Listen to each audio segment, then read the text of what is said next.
नमस्कार दोस्तों, हमारे YouTube चैनल राजदीप श्री में आपका हार्दिक स्वागत है।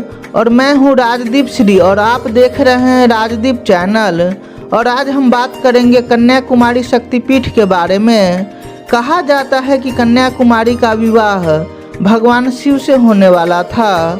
आखिर क्या कारण था कि भगवान शिव ने भगवती कन्याकुमारी का त्याग कर दिया? शादी का वचन देकर क्यों विमुख हो गए भगवान शिव? आखिर क्यों कन्याकुमारी अविवाहित रह गई? आखिर क्यों कन्याकुमारी के दर्शन के लिए पुरुषों को अपने कपड़े उतारने पड़ते हैं? आखिर इसका रहस्य क्या है?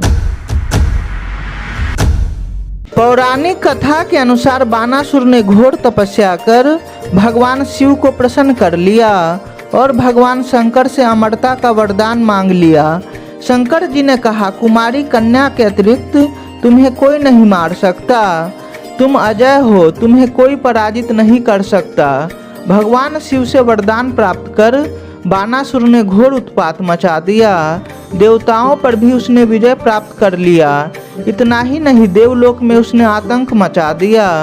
भगवान विष्णु के परामर्श से देवताओं ने एक महायज्ञ का आयोजन किया। देवताओं के द्वारा इस यज्ञ से माँ दुर्गा प्रकट हुई और उन्होंने एक कन्या का निर्माण किया। कहा जाता है कि कन्या ने पति रूप में शंकर जी को पाने के लिए समुद्र तट पर कठोर तपस्या किया। देवी की तपस्या से प्रसन्न होकर भगवान शंकर ने देवी के विवाह का प्रस्ताव स्वीकार कर लिया। दोस्तों, देवताओं को चिंता हुई कि देवी का विवाह होने से बानासुर का वध नहीं हो सकेगा। इसलिए नारद जी ने विवाह के दिन शंकर जी को सुचिंद्रम नामक स्थान पर अपनी बातों में उलझाकर इतनी देर रखा कि सुबह हो गई और विवाह का मुहूर्त टल गया। देवताओं की यह योजना काम कर गई। इस तरह देवी का विवाह शंकर जी से नहीं होने के कारण देवी ने पुनः तपस्या करना आरंभ कर दिया। मान्यता यह है कि अभी तक वे कुमारी रूप में तपस्या कर रही है। इस दौरान बानासुर को कन्याकुमारी की सुंदरता के बारे में पता चला। दोस्तों, बानासुर ने देवी के रूप से मोहित होकर देवी के सामने जबरन विवाह का प्रस्ताव रख दिया।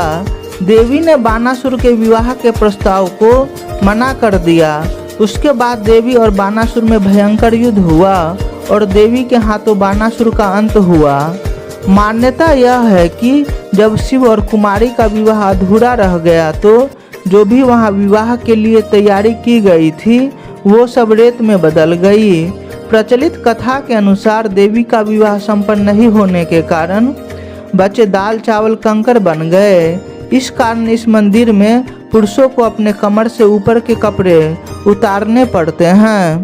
दोस्तों, कन्याकुमारी भारत की अंतिम दक्षिण सीमा पर स्थित है।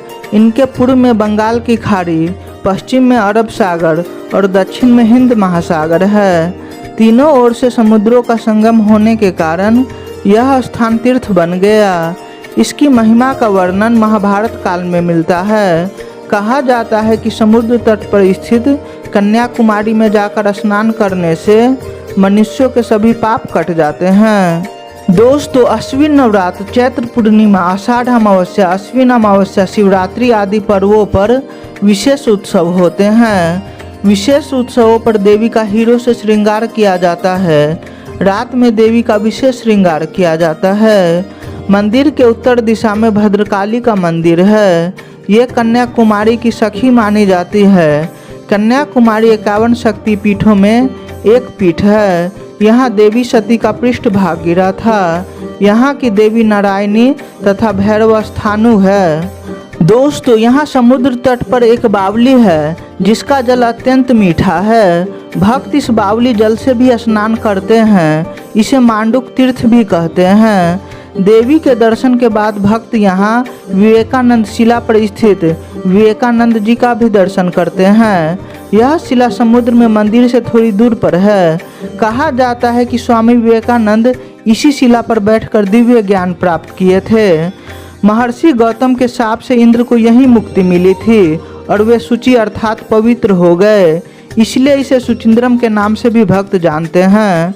अगर हमारी यह प्रस्तुति आपको पसंद आए तो कृपया कर इस वीडियो को लाइक एवं शेयर करें और इस तरह के वीडियो देखने के लिए हमारे चैनल को सब्सक्राइब करें।